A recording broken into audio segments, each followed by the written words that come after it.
अस्सलामुअलैकुम everyone, welcome back to my YouTube channel. दोस्तों, अगर आपने इंग्लिश सीखनी है तो इन सेंटेंसेस की प्रैक्टिस करना शुरू कर दें। ये सेंटेंसेस हमारे डेली लाइफ में बहुत ज़्यादा बोले जाते हैं। चैनल पर नए हैं तो चैनल को ज़रूर सब्सक्राइब करें। So let's start lesson. आओगे क्या? Will you come?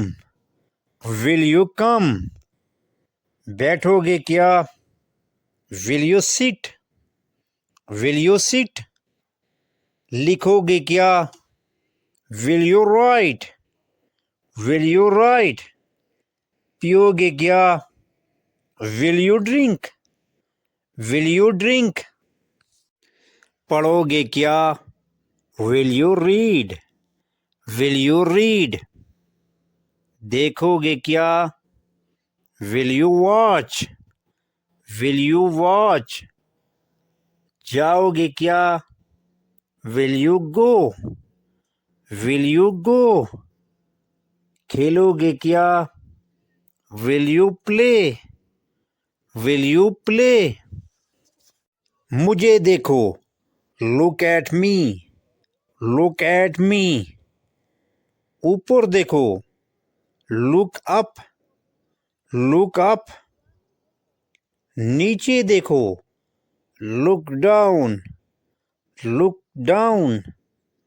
पीछे देखो, लुक बिहाइंड?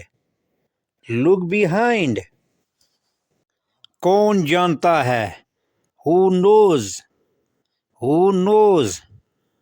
कौन सब जानते हैं? Who all know? Who all know? वो लड़का कौन है? Who is that boy? Who is that boy? वो लड़की कौन है? Who is that girl?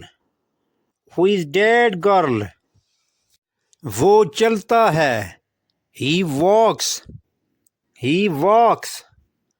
वो अक्सर चलता है। He often walks? He often walks? कौन जाता है? Who goes? Who goes? सब कौन जाते हैं? Who all go? Who all go?